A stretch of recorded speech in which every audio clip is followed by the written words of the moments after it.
Hola, bienvenidos a Cine Esperanzas, el show de los cinéfilos cuarentones, en el que un par de señores que están orgullosos de cerrar una tercera temporada de su podcast los reta a mantenerse despiertos durante los siguientes minutos en los que vamos a parlotear sobre Andor, creada por Tony Gilroy. Bienvenidos sean ustedes, estamos aquí reunidos una vez más para celebrar nuestro ritual de amor por el cine. En esta ocasión estamos muy contentos porque hemos llegado al final de la temporada 2022. Además, en este episodio, el episodio número 43, establecemos una nueva marca porque no habíamos hecho temporadas tan prolíficas. En las temporadas anteriores no habíamos llegado ni a 40 y esta vez son 46 episodios, y como bien platicaba con Fernando fuera de micrófonos, casi logramos hacer los 52 episodios, un episodio por semana.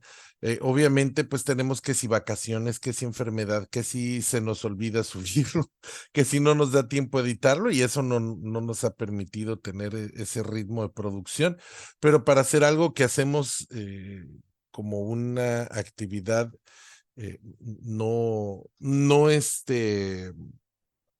pues no económica, pues está bastante bien. Esperemos que el próximo año logremos mantener o superar la cifra. El día de hoy vamos a cerrar con nuestra saga favorita. Bueno, es mi saga favorita y es una saga que le gusta mucho a Fernando. Yo creo que sería mucho decir sí que es su saga favorita. Hemos sacado un episodio por cada una de las películas de Star Wars, y el día de hoy vamos a hablar de una serie. Habíamos evitado hablar de las series de televisión de Star Wars porque nos gusta que este programa sea sobre cine, pero en esta ocasión es algo importante, es una situación diferente, que además surgió de una serie de comentarios míos en Twitter. Es una inquietud que le surgió a Fernando y vamos a ver de a cómo nos toca. No, en realidad no estamos en desacuerdo. Pues bien, vamos a empezar confirmando, ¿no? Ya hemos dedicado muchísimos episodios a la saga de Star Wars. Yo lo he dicho muchas veces y me sostengo. George Lucas es fundamental para describir mi infancia y le debo muchísimo. Le estoy agradecido porque definitivamente no habría sido igual ser niño sin su mitología. No solo Star Wars, todo lo que está alrededor de George Lucas en los 80s, Indiana Jones, por ejemplo, hasta Howard del Pato. Cuando crecía yo, cuando crecía de edad, porque de tamaño sigo siendo muy grande, las películas eran un privilegio que solo podía disfrutar las contadas ocasiones en que las pasaban en el Canal 5. Tanto que cuando iba por la calle caminando, si de una ventana se escapaba el sonido de la icónica fanfarria de la 20th Century Fox, inmediatamente, como perro de Pavlov, me regresaba a mi casa con la esperanza de que fuera Star Wars, y casi nunca era el caso. De hecho, la película yo la conocí en su formato 4x3, en el formato cuadrado, todo recortado. Pasaron muchos años hasta que se reestrenó en cines con motivo de la nueva edición, que la pudiera yo ver en su formato amplio, de pantalla de widescreen. Finalmente llegó la videocasetera a mi hogar. Yo creo que tendría alrededor de 12 años, quizá menos, no tengo bien registrado ese dato. Y mi contacto con el universo de George Lucas era a través de todos los productos satelitales que surgieron en esa década en televisión. Primero, la animación de los Ewok, que narraba las aventuras de Wicket, un personaje que apareció en Return of the Jedi, y sus amigos, y está ubicada posiblemente antes del regreso del Jedi, pero que no son consideradas canónicas.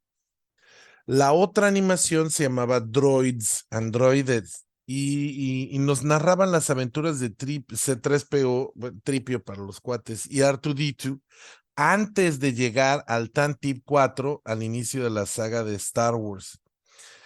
Estas animaciones están disponibles en Disney Plus por si gustan revisarlas y sobre todo la animación de droides es particularmente interesante porque era un estudio de animación que era muy experimental en esa época y que pues por azares del destino hicieron este trabajo para George Lucas. Pues este universo expandido, por lo menos en México, era anémico. Los episodios salían desordenados, a veces incompletos para meterles más anuncios. Los cómics de Star Wars definitivamente no se vendían en español y esto fue antes de que el Tratado de Libre Comercio nos favoreciera con la llegada de parafernalia a nuestro país, por lo que mucha información nos llegaba filtrada por malas traducciones o por gente con demasiada imaginación. Claro que siempre habían contactos que habían viajado a Estados Unidos y que nos hablaban de tal o cual cosa, que nos mencionaban tal o cual producto, o algunos juguetes que llegaban aquí de manos de Lili Ledy y que hacían referencia a personajes o a cosas del universo de Star Wars que nosotros ni idea, no teníamos idea de qué eran, ¿no? Lo cierto es que el encanto del universo expandido de Star Wars fue tomando fuerza cuando la llegada del Internet, a mediados de los 90 en mi caso, y los acuerdos económicos que la globalización, hizo posible, favorecieron la comunicación entre fans de diferentes latitudes del mundo. Pero esto presentó también un problema. Todos los parches y el maquillaje empezaron a hacerse notar y para finales de siglo, cuando ya habíamos visto las 3 películas remasterizadas en cine, las animaciones de droides, las animaciones de los Ewoks, las 2 películas de los Ewoks de acción viva y algunas novelizaciones, varias toneladas de cómics y novelas autorizadas dentro de las que destaco la saga Dark Empire y la trilogía de novelas de Timothy Zahn, que durante años fue considerada la secuela oficial de la saga, llegó el episodio 1, La amenaza fantasma. Para más referencias, busca nuestro episodio especial sobre ella. Esta película nos hizo saber una cosa categórica, que para no pocos fue un trago desagradable, un trago amargo. El universo de Lucas solo es oficial si Lucas así lo decide, pero solo mientras Lucas así lo diga. Solo lo que ves en las películas es real. Todo lo demás son mundos posibles. En esta cinta nos cambiaron todo lo que sabíamos de la franquicia. Si Tripio fue creado por Anakin Skywalker, la fuerza depende de unos bichitos microscópicos en la sangre. Vader no tiene padre, fue concebido por gracia de la fuerza. La madre de Luke y Leia era una reina puesto democráticamente electo y por tiempo limitado. Es por esta razón que Andor destaca de entre todos los productos que han salido dentro del universo expandido de Star Wars, porque por primera vez plantea situaciones que no dependen de la voluntad caprichosa de una sola persona y que pueden coexistir con el resto del universo sin alterarlo ni ser alterada por él. Andor es una serie que aborda los temas difíciles, los temas rasposos detrás de la rebelión que Lucas nunca se atrevió a mencionar porque al final del día su película era una telenovela espacial muy limitada y para un público muy preciso. Esta serie que nos regala Diego Luna, que no destaca por ser mexicano, sino por ser un mexicano destacado, supera incluso la película original porque plantea una historia entrañable, fiel al universo dramático dentro del que se inscribe, pero blindada contra cualquier cambio del canon que quieran hacer. El showrunner de la serie es Tony Gilroy, acreditado como uno de los guionistas de Rogue One, aunque en realidad fungió como director de segunda unidad y dirigió y escribió muchos de los reshoots que se hicieron al final de la producción y también se encargó de la edición de la película. Su visión es perceptible no solo en la historia, sino en el desarrollo visual de la misma, que se aleja del aspecto hiperfuturista tradicional de la saga y nos muestra un mundo menos desarrollado, más analógico. Uno de los grandes aciertos de esta serie es el hecho de que el protagonista nunca entra en contacto con ningún personaje de la saga original. Está entre las sombras. Es ese rebelde que lo dio todo por el cambio y que nadie recuerda porque no tiene poderes mágicos, no tiene ascendencia real. Cassian Andor es un ciudadano a pie que nació en una comunidad que ni siquiera habla la lengua común galáctica porque no formaba parte de esa sociedad gentrificadora e hipertrófica. Es un indígena que se tiene que integrar a una sociedad que invadió y destruyó su sociedad. Es un hombre que tuvo que aprender a sobrevivir y que recibió amor de dos personas que no eran sus padres y que no le ocultan ningún pasado glorioso o sangre noble y misteriosa que lo redima ante la monarquía galáctica que se vivía aún en tiempos de la República. No solo es una historia que duele y que nos recuerda a tantas revoluciones y guerras civiles vividas en nuestra historia humana, también es un producto sólido con una fotografía impoluta, una producción congruente de nivel cinematográfico, actores de primerísima línea dentro de los que destaca Stellan Skarsgård, actorazo, es un actorazo en su mejor momento y con su mejor actitud. Stellan Skarsgård es una persona que ha trabajado con grandes directores vivos de nuestros tiempos y que también ha hecho cine chafa de acción. Y él, pues si el director quiere que sea un buen actor, él es un buen actor. Y si el director necesita que no brille, pues él no brilla. Ese es Stellan Skarsgård, es un actor con muchísimas tablas y que además pues tiene mucho compromiso actoral porque él y su familia pues son actores que vienen del teatro. Y en esta historia se posa o descansa sobre los hombros de gigantes como él. Y también tenemos a Andy Serkis, que por fin lo dejan salirse del monigote digital. Es un actor que siempre le tapan la cara detrás de changuitos o de monitos digitales con mayor o menor éxito. Desde que hizo a Gollum, no lo han dejado brillar por sí mismo y es un actor que sí tiene talento.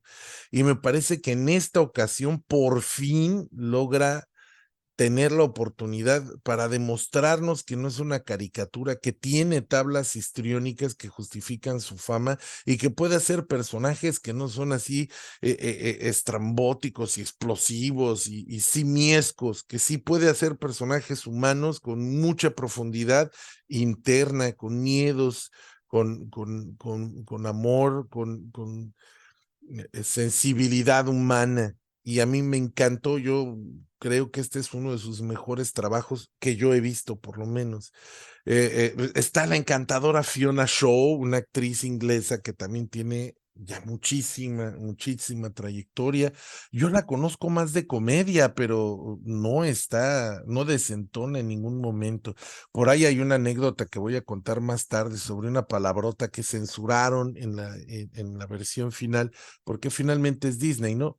Pero que venía de ella, de la boca de Fiona Shaw, y además es un gran spoiler, así que hasta este momento no hemos dicho nada que pueda ser considerado un spoiler, pero si usted tiene ganas de ver la serie sin ninguna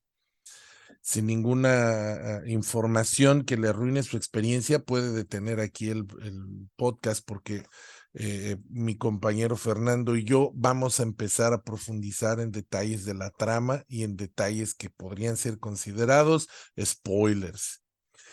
También quisiera mencionar a Dave Chapman. Dave Chapman es un especialista en efectos especiales aquí que se encargó junto con otros de hacer al Bebocho, al BB-8, y en esta ocasión da vida al androide B2EMO, el B2EMO. 2EMO. Pues más o menos de lo describe, porque sí es un robot medio emo, que también me gustó mucho, aunque yo siempre he sentido mucha incomodidad, porque ese es un aspecto del universo de Star Wars que nunca queda muy claro, y es que los androides parecen tener conciencia de sí mismos, parecen tener conciencia de ser, y son tratados como robots, pero el bus siempre los dibujan y los escriben para que empaticen con la población como si fueran personas, pero si tienen conciencia de ser, o sea, si son algo más que máquinas, entonces hay ahí algo muy oscuro en este universo ficticio, porque pues, los tratan como si fueran seres que no tienen conciencia de sí mismos. En fin, para esto que les digo, es para darles una conclusión a la que yo llegué, ese tweet que inició este debate, que yo considero a esta serie Andor la mejor de las series que se han hecho de Star Wars en el universo expandido, pero la considero también superior incluso que el episodio 4, la película original, por razones que voy a argumentar después de escuchar lo que nuestro compañero, nuestro amigo Fernando Carrillo Fink nos comparta. ¿Tú cómo viviste esta serie, Fernando? Hola Paquito, hola amigos que nos escuchan. Yo también quisiera hacer mención, no dejar pasar la oportunidad de mencionar que que es el último capítulo de este año, pues que fue una temporada especialmente prolífica, ¿no? O sea, el primer año, nuestro primer año, el 2020, pues empezamos ya cuando estábamos en cuarentena, ¿no? Me parece que empezamos por ahí a finales de marzo, comienzos de abril, y estábamos en plena cuarentena. Y el año pasado comenzamos ya bastante tarde. Ya de algún modo, habíamos abandonado el podcast. Siempre estaba ahí como latente, si no mal recuerdo, como cuándo vamos a regresar, siempre estaba ahí como, no, nunca fue abandonado en nuestras mentes, pienso yo, por lo menos, no sé Paquito, pero por lo menos en mi mente nunca fue abandonado por completo, pero en los hechos sí. En los hechos nos pasamos muchos meses el año pasado que nomás no grabábamos, no estábamos en activo. Y en cambio este año, pues ha sido el año en que hemos estado completito en activo y entonces a mí sí me da mucho orgullo, al igual que a Paquito, que hayamos hecho casi un episodio por semana. Eh, eh, en una actividad que por la que no nos están pagando, ¿no? No nos están pagando dinero, pero sí nos están pagando con su tiempo y su atención, que es lo más valioso que un ser humano le puede dar a otro, en mi opinión. Pero bueno, después de este festejo de mi parte, yo viví esta serie, pues yo comencé a verla con ilusión. O sea, muchos de mis conocidos comenzaron a verla con desgano porque venían de haber visto el libro de Boba Fett, que fue una serie que comenzó bien, pero de ahí perdió el rumbo y se convirtió en un verdadero desastre, a mi parecer. Y después de haber visto la serie de Obi-Wan Kenobi, que para mi gusto está excesivamente infantil y ridícula, que se mete en muchas broncas con la continuidad entre los episodios que filmó Lucas y su propia historia que quería manejar, se metió en serios aprietos y según ellos se vieron muy inteligentes, pero para mi gusto se vieron más bien forzados para meter ahí con calzador muchas cosas que a mi parecer no tienen por qué estar y que prefiero pensar que no están. Entonces muchos amigos míos comenzaron a ver esta serie de Andor con desgano porque veníamos de dos series especialmente malas y dos oportunidades tan desperdiciadas como hacer una buena serie sobre Boba Fett y una buena serie sobre Obi-Wan Kenobi entre los episodios 3 y 4 de la saga original de películas. Yo, a pesar de eso, yo venía con esperanza. O sea, yo sí tenía expectativas favorables respecto a la serie de Andor. ¿Por qué? Por el contexto, porque viene de una película de Star Wars que a mi parecer es por mucho la mejor película de Star Wars que ha hecho Disney. De las 5 que hizo, me parece que es la única buena. La de Han Solo me parece buena, me gusta, se me hace mal, me parece una buena película, pero Rogue One me parece que es la única buena. Y lo que me daba muy buena espina es que Tony Gilroy, como ya nos mencionó Paquito, fue uno de los guionistas de Rogue One y que además fue el que se encargó de la reescritura y de los reshoots al final del proceso de creación de esta película. Pues entonces así como salió de chida Rogue One, pues si Tony Gilroy es el creador y co-guionista de la serie de Andor, eso me da buena espina, me daba buena espina. También, pues, el personaje de Cassian Andor, interpretado por Diego Luna, fue súper, pero súper memorable y entrañable en la película de Rogue One. Se ganó al público, siendo él es el personaje secundario, digamos, de la película, el mentor de la heroína, interpretada excelentemente eh, por Felicity Jones, y Diego Luna la hace de su, digamos, de su mentor, de su guía, de su maestro, de uno de sus maestros, ¿no? En esta aventura de viaje del héroe que se llama Rogue One. Entonces, para mí este personaje de Diego Luna es entrañable, o sea, Cassian Andor, un espía de la rebelión, un espía súper curtido, alguien que ha hecho cosas éticamente reprobables de las cuales no se siente orgulloso y que al final de la película Rogue One dice, si yo me rindo ahorita, todas esas cosas grises que he hecho van a haber sido por nada. Entonces mi alma se va a haber corrompido por nada. Y entonces sacrifica su vida. Y pienso que la película de Rogue One, el tema de la película, sin lugar a dudas, es el sacrificio, ¿no? Entonces, pues el hecho de ver una serie de cómo es que este personaje se forjó, cómo es que este personaje nació como miembro de la Alianza Rebelde, pues para mí era súper interesante, ¿no? Además de que la interpretación de Diego Luna en Rogue One es padrísima, es buenísima, es súper emotiva. Y con este guionista, Tony Gilroy, que además es el guionista de la saga de Jason Bourne, esta saga de películas inspiradas en unas novelas de espionaje protagonizadas por Matt Damon, y el guionista de estas películas que me parecen bastante sólidas, me parecen thrillers de espionaje muy sólidos, hollywoodenses, y también un thriller con George Clooney llamado Michael Clayton del 2007. Eso es un thriller legal buenísimo, que a mí me encantó. Entonces, para mí, yo llegué a esta serie con expectativas buenas y las cumplió.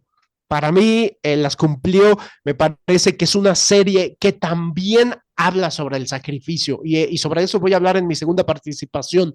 Yo ahorita quisiera cerrar mi primera participación pues mencionando a los actores que me parecen relevantes, ¿no? Diego Luna en el papel protagónico, pero también Fiona Shaw, como bien nos dice Paquito, hace un excelente papel como la mamá adoptiva de Cassian Andor, súper emotivo, súper logrado. Stellan Skarsgård, que es un gran actor, como dice Paquito, que viene de una familia de actores de teatro que como bien puede brillar, puede no brillar. O sea, si el director quiere que brille, que destaque, Stellan Skarsgård le da el todo el 100% y brilla de una manera impresionante. Y si el director quiere que se maneje en un perfil mucho más bajo, Stellan Skarsgård sabe cómo hacerlo y sabe cómo dar una gran interpretación sin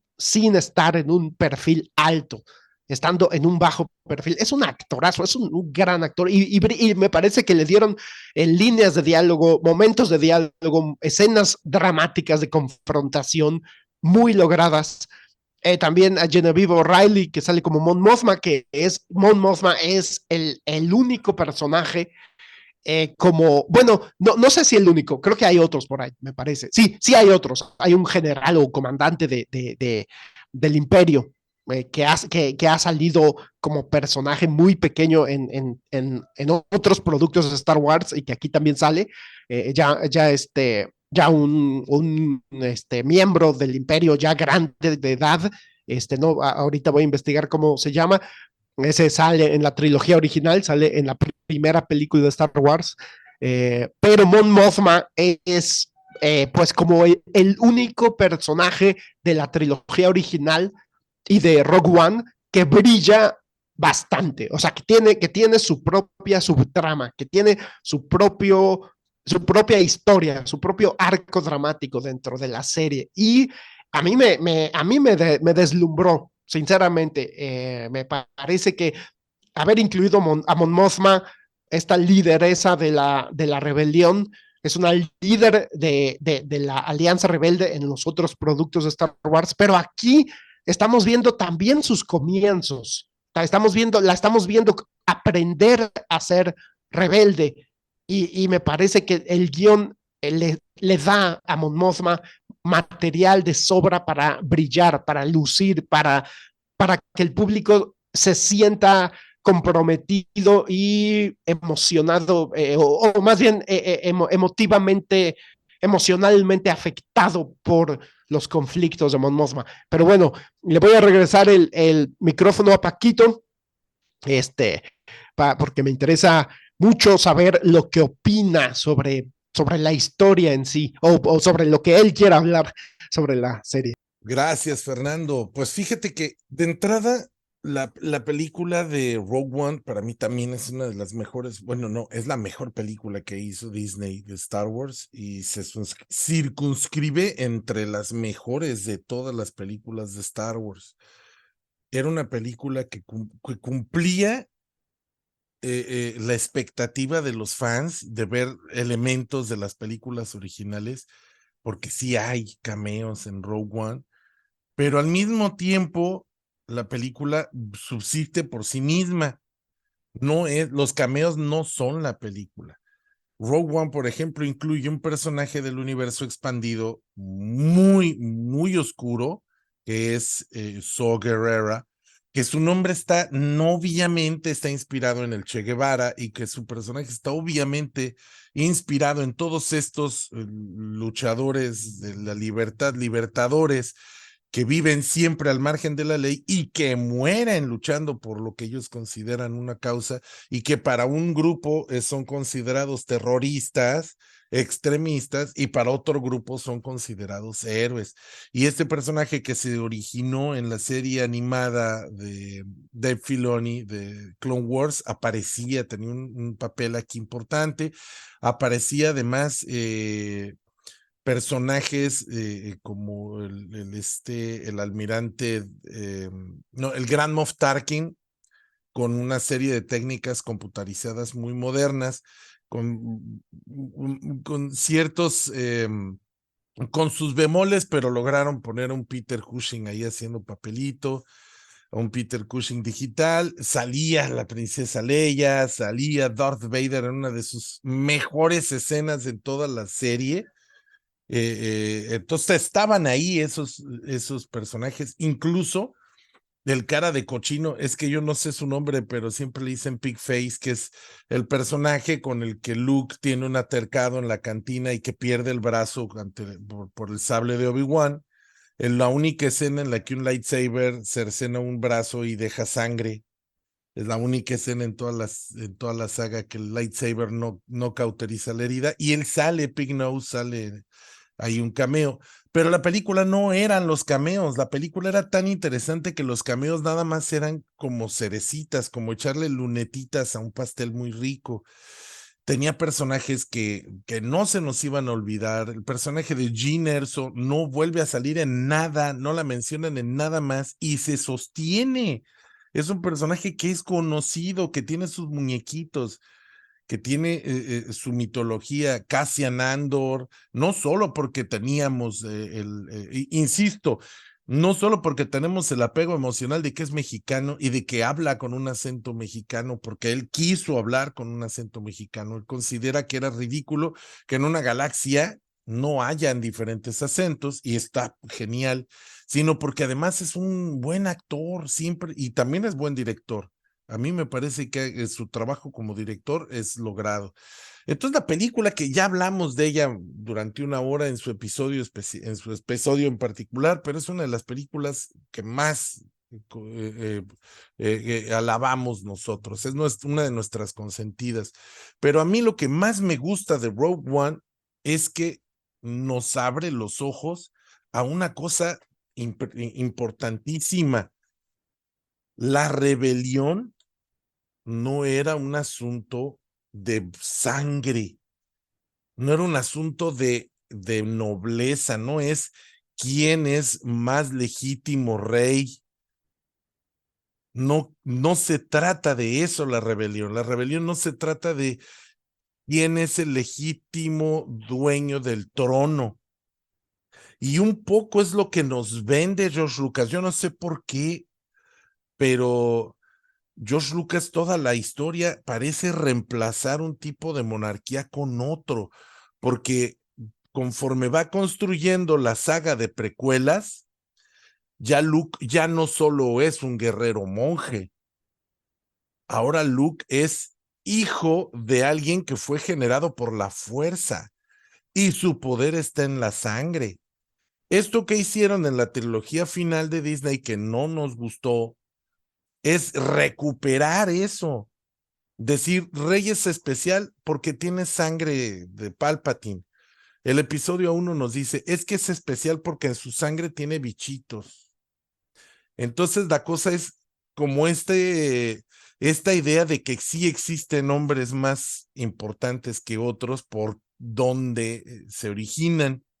Pero Rogue One nos dice, es que ninguno de ellos tiene la fuerza, ninguno de ellos tiene magia, ninguno de ellos es hijo de nadie.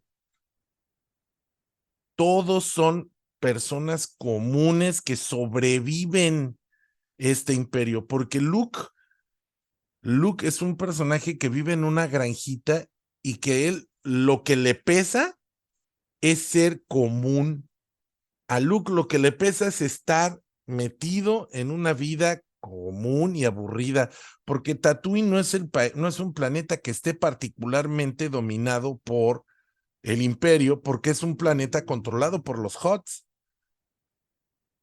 Y Luke empieza a crecer en la rebelión poco a poco, empieza a conocer a Leia. Leia es la que está involucrada con la rebelión, no Luke. Luke se involucra porque poco a poco va ampliando su mente. Pero estos personajes sí viven el imperio y sí saben, lo conocen la opresión. Son personajes que viven en la pobreza, que viven en la opresión, que viven en la oscuridad. Son los ciudadanos de segunda. Tenemos a un cieguito que era miembro de una orden monástica que pues ya perdió, no solo ya es ilegal, sino que además perdió su propósito de ser cuando los Jedi todos fueron destruidos. Tenemos a un piloto del imperio que es piloto del imperio, pero porque no puede ser otra cosa, porque es como la Alemania de la Segunda Guerra Mundial. La gente tenía o pertenecía o se moría, no tienes de otra. Entonces tienes estos personajes que son más cercanos a nosotros, más entrañables. Y cuando aparece esta serie de televisión, Andor, lo primero que nos dicen es el mundo, por supuesto, estos son 5 años, creo, antes de la batalla de Yavin, es más o menos la época de Rebels. Y nos dicen, Este es un mundo injusto, pero, pero vivible.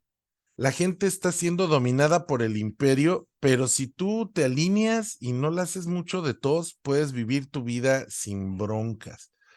No vas a ser nunca así súper libre, no vas a ser nunca muy rico, pero si tú te mantienes si no mueves mucho el piso, vas a estar bien.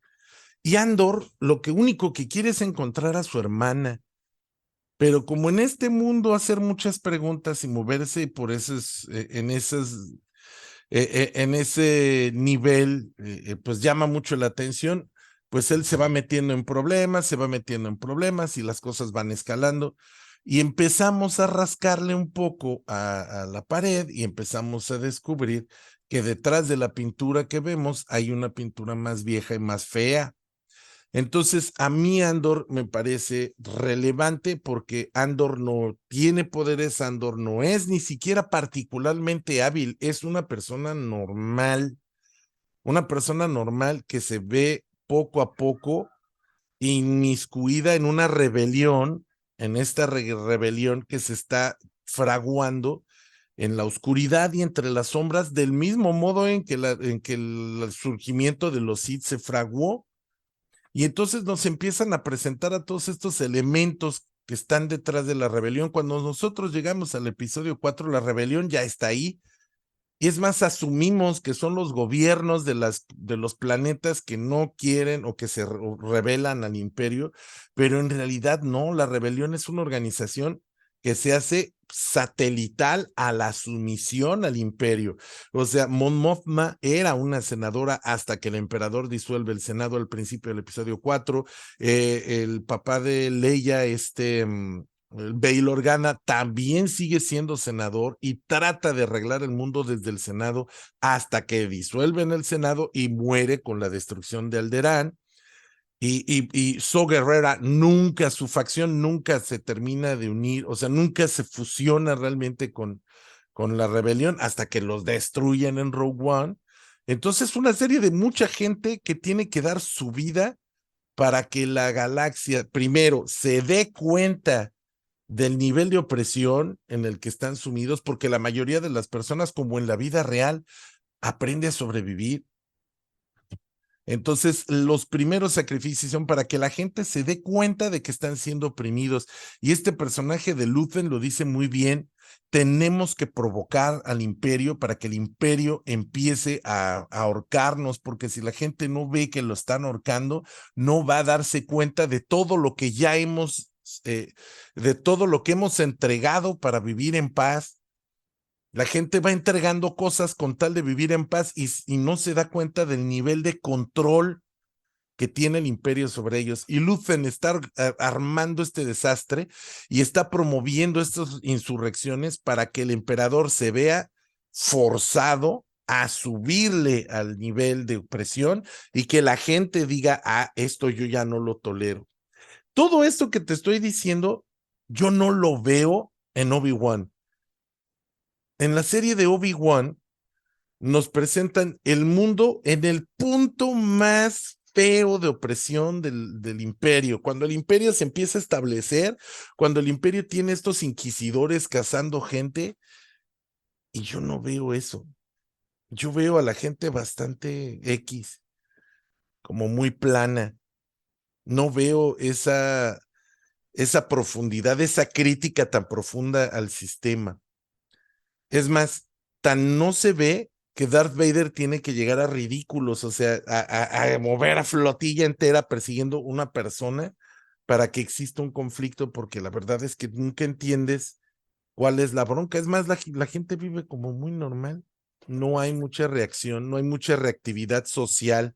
En Andor sí ves las consecuencias de oprimir a la gente, sí ves a un pueblo que ha logrado alcanzar un estado de equilibrio para tolerar al imperio y de seguir viviendo con sus tradiciones, pero que el imperio ya sabe que en cualquier momento los va a destruir porque le estorban. Y poco a poco el imperio ha ido apretando, ha ido bloqueando, y sabe que probablemente en próximos años por completo domine el planeta y les quite todo atisbo de respeto cultural y religioso a ese pueblo. Vemos otro pueblo, el de los chatarreros, donde vive Andor, que también, que tiene una sistemática, una rebelión sistemática, pero es una rebelión que les permite vivir dentro del sistema. Es como la piratería o como, por ejemplo, la venta de productos ¿cómo se llama? Ahí está, el mercado informal, que son pequeñas rebeliones sistemáticas que permiten que la gente siga viviendo dentro del sistema. Pero lo que Luthen y su rebelión buscan hacer es provocar tanto miedo en el emperador como para que pierda la prudencia. Ese es lo que él está tratando de hacer.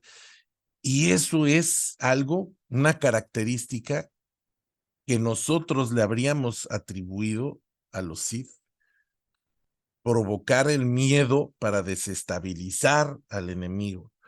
Esta es una historia que nos está diciendo los héroes no llegaron a donde llegaron solos. Luke no es el único que trajo paz a la galaxia. No, esto no fue solo por la voluntad de la fuerza, esto fue por la voluntad de la gente. Y aquí viene la famosa censura que yo les dije que es un spoiler. En la escena final de la temporada, ellos están en una ceremonia preciosa, una ceremonia que se me hizo maravillosa, que van a enterrar a la mamá de Cassian, que murió ya también estaba muy, muy ancianita, y la señora deja grabado su testimonio, a ellos los queman y a las cenizas las convierten en un ladrillo y el ladrillo forma parte de la ciudad y es una cosa que se me hace preciosa. Y de repente ella termina levantando el puño y gritando y diciendo, "Fight the Empire", pelea contra el imperio. Pero la frase real, lo que Fiona Shaw dijo es "FUCK the Empire", "Fuck the Empire". Pero pues lo cambiaron porque Disney dijo, no, no, está muy chido, pero es que eso ya pasa la siguiente raya. O sea, insinuaron sexo por primera vez en toda la saga de Star Wars, se insinúa que hay sexo casual y eso estuvo bueno. Por primera vez bueno, no por primera vez, se ve más que en muchas otras iteraciones de la saga, de la franquicia, vemos matar a traición y matar con lujo, que el héroe sea un asesino sin ningún remordimiento, pero la palabra FUCK, esa no pasó. Pero a mí se me hace genial porque me recuerda a esta canción de rebelión de los raperos en los años 90, de la de Fight the Police, vamos a decirlo, también censurado por aquello de que no nos vaya a ghostear YouTube, ¿no? Pero es la rebelión de la población. ¿Cuánto tiene que oprimirte el tirano para que, para que el pueblo se levante? Y sobre todo que dicen algo bien importante. Y lo dice Andor en la prisión en la que está en una de en la penúltima etapa de la serie. El imperio nos tiene miedo. Si no nos tuviera miedo, no nos tendría en este nivel de aislamiento. El imperio sabe que somos suficientes para derrocarlo y por eso es que nos quiere mantener así, porque si no, si nosotros nos levantamos, no va a tener cómo controlarlos. Y esa es la razón por la que se está construyendo la Estrella de la Muerte, porque el emperador sabe que por mucho control burocrático que tenga de toda la galaxia, no puede contra todos. Si si hay una insurrección como la de los separatistas de ese tamaño, quizá no sea capaz de ganarla. Y por eso hace la Estrella de la Muerte, porque él quiere tener una manera sistemática de infundir suficiente miedo para poder ejercer control sobre la población. Y por eso es que Andor se me hace hasta mejor que el episodio 4, porque por el solo género, el episodio 4 es una historia muy simple, que sigue una estructura de cuento de hadas que no por eso es mala, pero que se queda solamente en lo superficial y construye un universo muy complejo, pero que se queda muy por encimita de todo lo que hay detrás. De hecho, todas las 6 películas de Lucas nunca profundizan realmente en la palabra, en el punto más importante, que es el poder del pueblo y para permitir que el opresor oprima. Y Andor sí lo dice. Entonces, bueno, Fer, híjole, me aventé un súper chorote. Espero que no haya aburrido o dormido a nadie, pero creo que fui lo suficientemente apasionado para que no pase eso.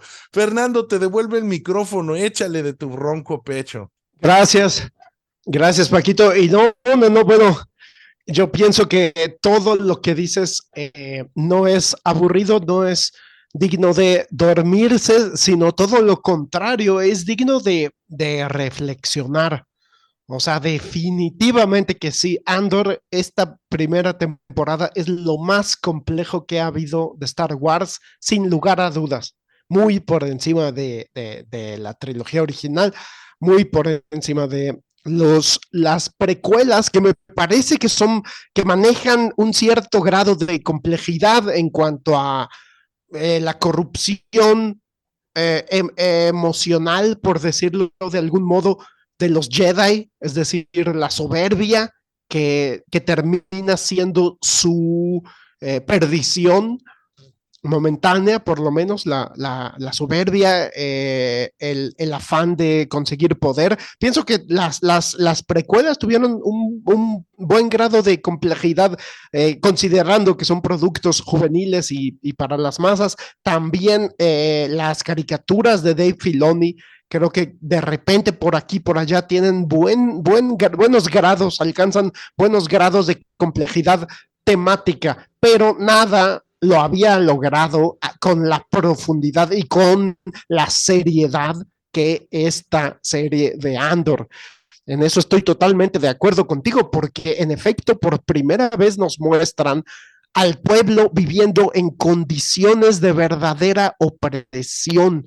O sea, no es una galaxia donde la gente ande por ahí, no, pues viven normal, nada más que resulta que ya no están viviendo, siendo gobernados por una república y un senado, sino por un tirano, pero sus vidas no cambian gran cosa. Como dices, Luke Skywalker vive en uno de los planetas más alejados del centro de la galaxia, y él lo que le puede es ser una persona normal. O sea, ni siquiera está padeciendo la opresión del imperio, mientras que esta serie sí nos muestra a pueblos que a duras penas sobreviven, que aprendieron a sobrevivir bajo el yugo del imperio, pero que no han sido lo suficientemente oprimidos como para decidir sublevarse. Y eso que mencionas me parece que es como la esencia, la clave de la serie en cuanto a la gente, en cuanto al pueblo. Y sí, en efecto, el personaje que interpreta Stellan Skarsgård, Luthen Rael, es lo que dice, ese es su discurso. Necesitamos que el emperador sienta miedo.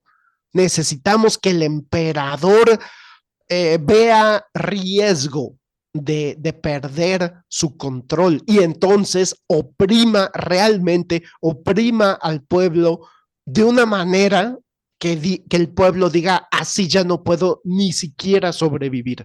O sea, estoy siendo tan oprimido que ni siquiera, o sea, que no puedo, ya ni siquiera puedo respirar, ¿no?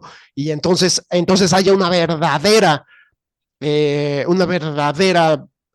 guerra, ¿no? Y entonces, como tú dices, la serie nos hace conscientes de que no fue únicamente por la voluntad de la fuerza que Luke Skywalker fuera como el Mesías junto con su papá, para salvar a la galaxia de la opresión del emperador, sino también por la voluntad de la gente, por la voluntad de los ciudadanos que están siendo eh, oprimidos ya a grados que no pueden tolerar. Y para eso también me gustaría mencionar el personaje de Cyril Camp, que es un inspector que trabaja para una empresa que opera de una manera relativamente independiente del imperio. O sea, trabajan obviamente sí para el imperio,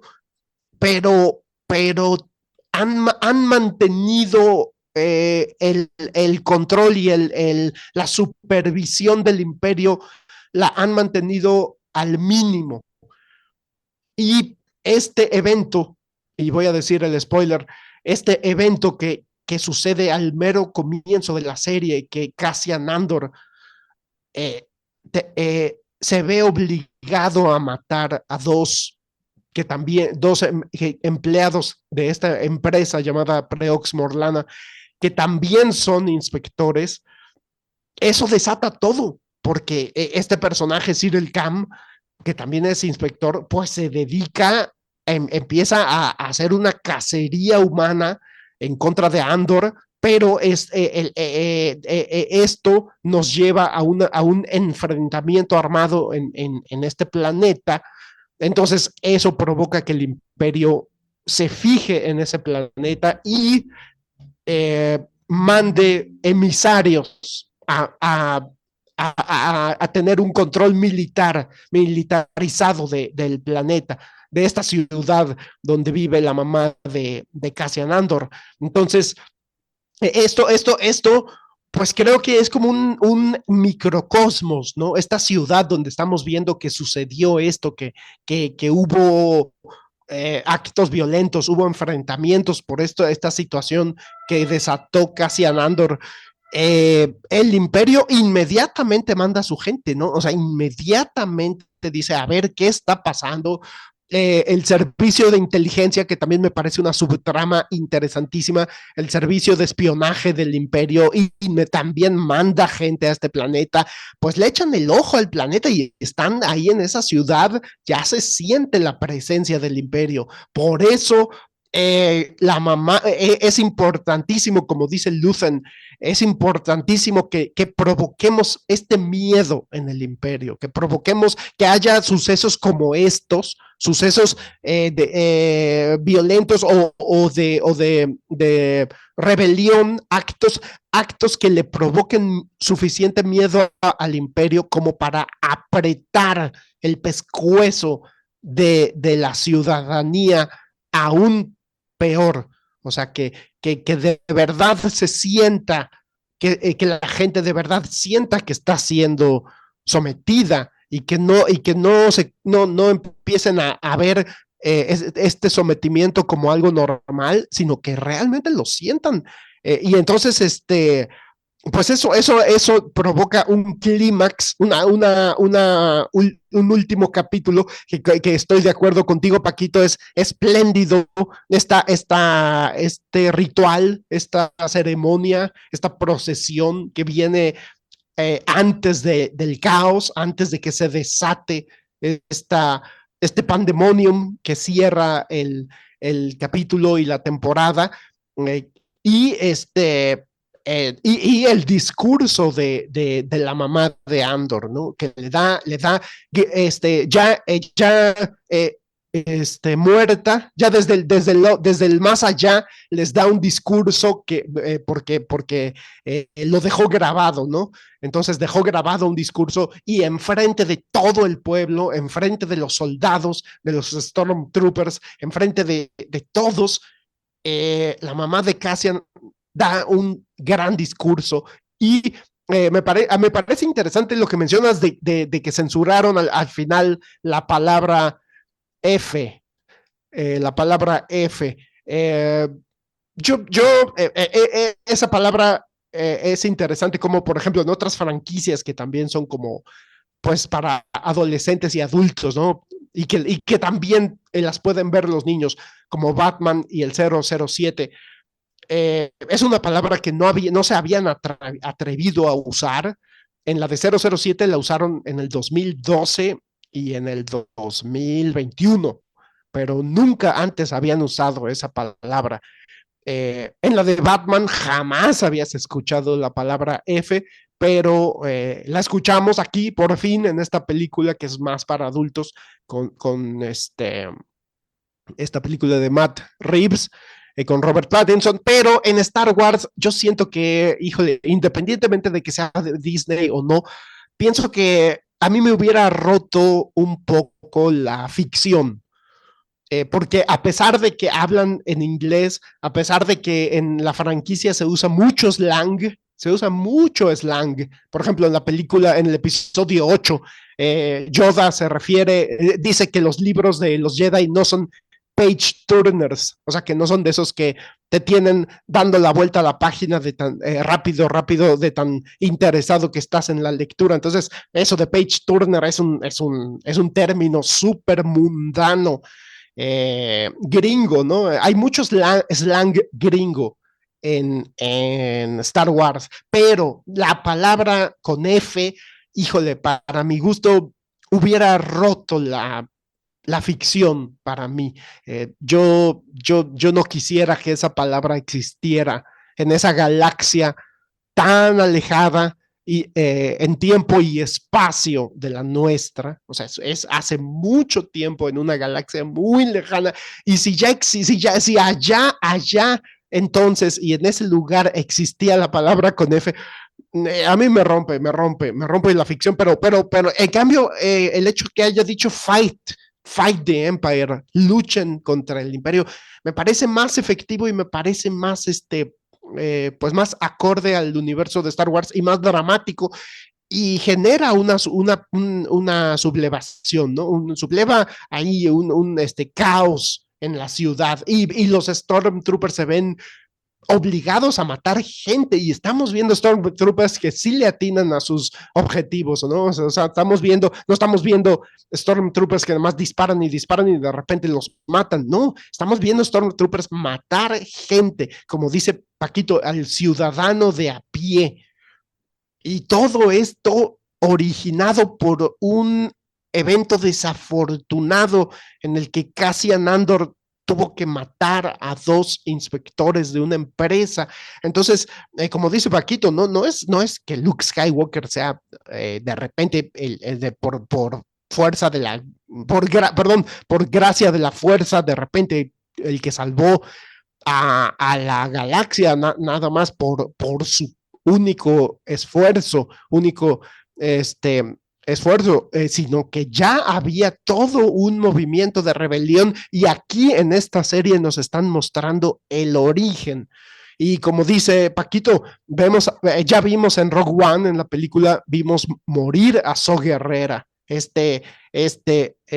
activista rebelde que ya nos lo habían presentado en caricaturas y de Star Wars, y aquí en Rogue One lo vemos morir, y aquí en esta serie de Andor lo vemos discutir con el personaje de Luthen. Vemos a Mon Mothma, la senadora que después es líder de la rebelión, discutir con Luthen. O sea, vemos como dice Paquito, los orígenes, y vemos a gente que se tiene que sacrificar su vida, como ya vimos a Cassian Andor en Rogue One, como ya vimos a So Guerrera en Rogue One, y como aquí en esta película, perdón, en esta serie, también estamos viendo a varios de los personajes sacrificar su vida.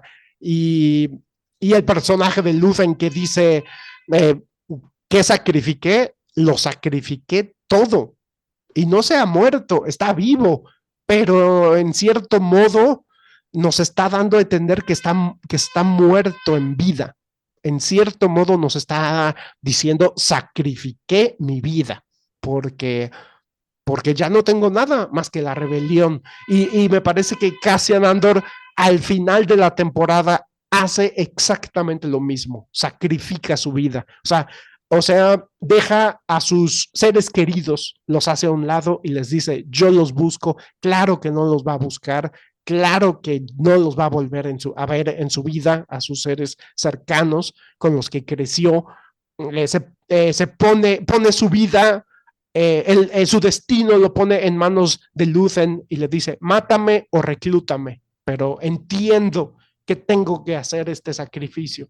Y Luthen sonríe, ¿no? Entonces se entiende que va a reclutar a Andor. Entonces me parece que es un gran viaje del héroe, una gran estructura de 12 capítulos en las que lo vemos a Andor generar conciencia, vemos cómo despierta ante la realidad de la galaxia y cómo al final decide poner su vida al servicio de la rebelión.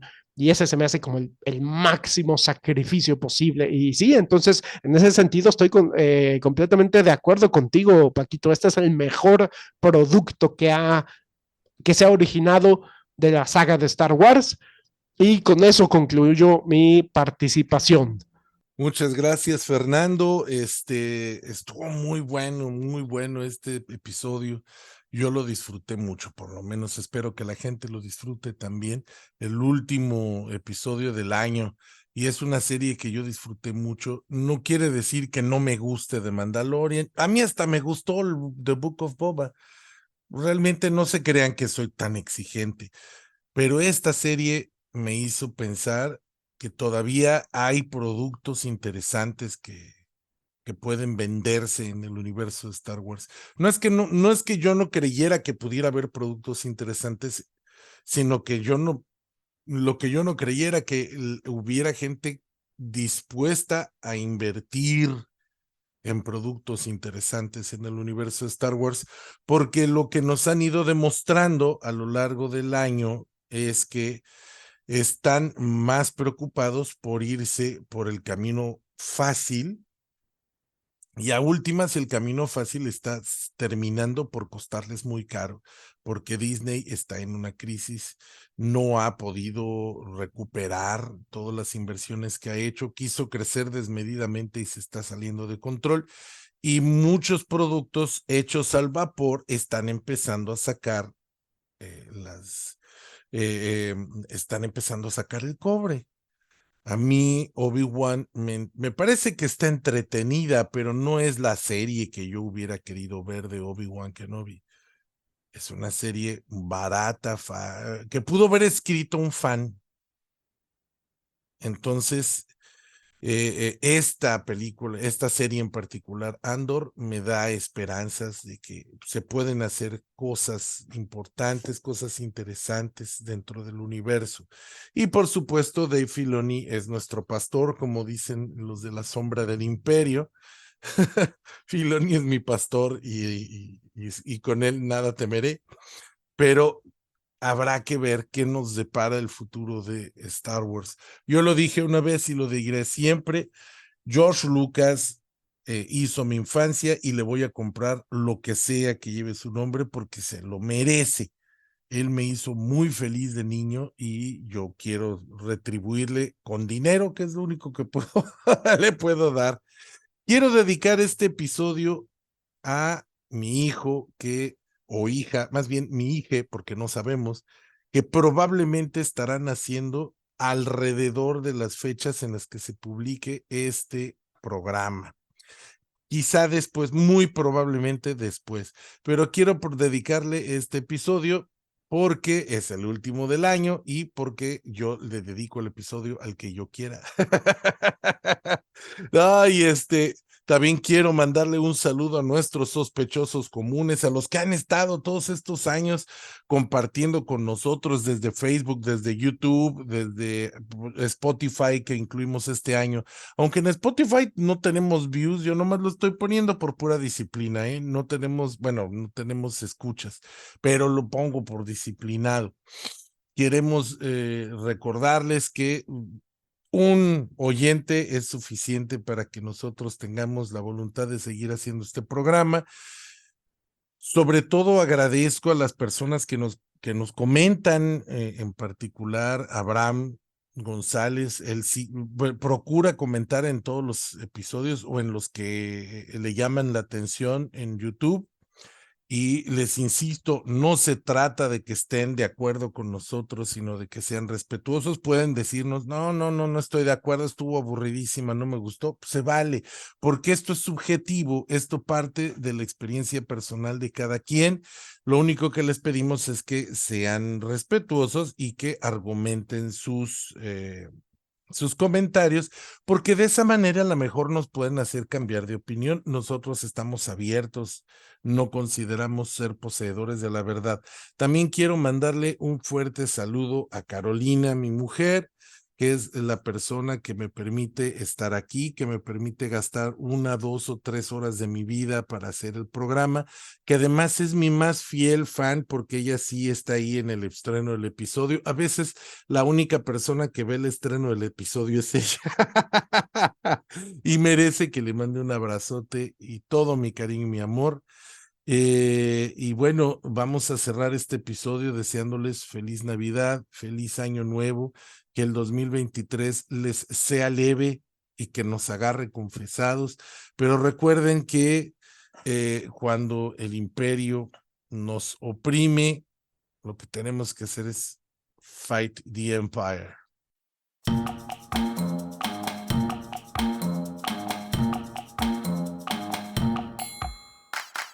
Esto fue Sin Esperanzas, el show de los cinéfilos cuarentones, con Fernando C. Fink y Paquito Rodríguez.